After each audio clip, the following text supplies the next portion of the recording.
To perform ARP poisoning, the attacker must change certain entries in the ARP cache. Speaking more precisely, he will replace the IP, the default gateway, the DNS server, or the database server of your computer with the ones of his own machine. Thus, bypassing the higher layer protocols, your computer will be sending data not to the router or database server, but to the attacker's computer. Only the attacker knows what he's going to do with the data then. He can send it to its original destination so that the victim won't notice the attack. This technique is called the man-in-the-middle attack. It's the first threat we'll demonstrate in a moment.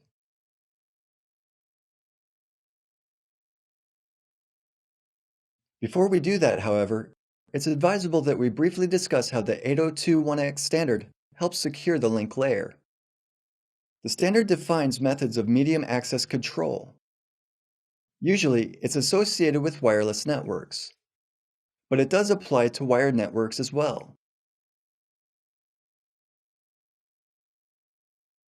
In both cases, its aim is to block access to the medium. For example, a port with a switch will remain closed. The red light above the switch will glow until the host's computer identity is verified. This standard is implemented through Radius Server. The server verifies the identity of the device, for example, a computer, rather than the identity of the user. When the verification is over, the green light above the port will go on. Your computer is called the supplicant. It will try to connect to the authenticator, in this case, to a managed switch. Before the green light lights up, the authenticator will ask you to send some certificates.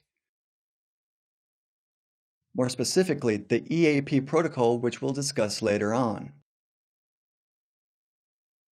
Next, the authenticator will forward these certificates to the Radius server. The server will verify whether the computer sent the required certificate, and if so, it will unblock the switch port. Only then the computer will get access to the network. It seems to be a very secure method, especially if you use certificates to verify the identity of the computer. Certificates are difficult to fake. It's not even done because it's simply ineffective. There is, however, another serious problem. Many companies invested huge amounts of money on implementing the Radius server and the 802.1x standard in their local wired networks. The standard is also very effective in wireless networks. The problem is that in the data link layer of the OSI model, a host is identified by its MAC address. And we already know that the MAC address can easily be changed.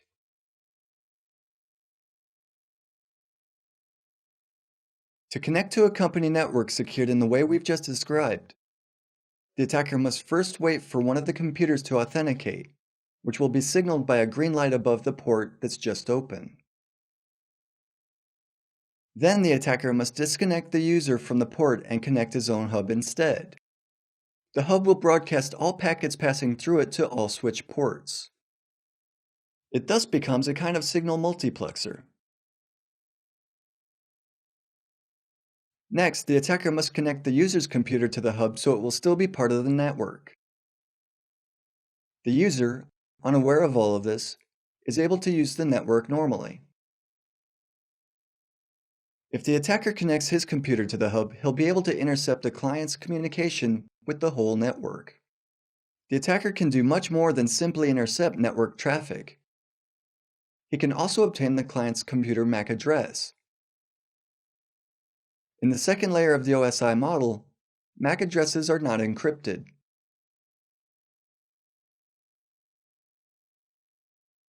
Now, the attacker can change his computer's MAC address to the one he obtained.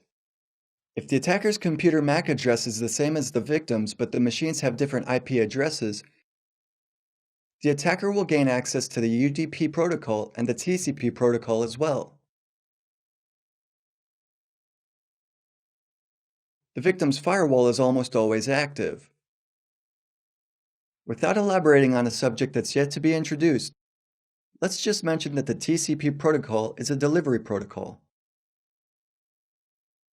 This means it allows for a bidirectional connection. If the attacker and the victim are identified by the same MAC address, the packets sent by, for instance, a database server, will be delivered to both machines. The attacker will try to connect to the server sending a SYN packet. The server will respond by sending the SYNAC packet to both computers. The victim didn't expect to receive the packet, so in accordance with RFC standard, it will send back a reset packet and close the current session. However, this scenario won't happen because the SYNAC packet will be blocked by the firewall. The firewall will reject the packet and no reset packet will be sent back.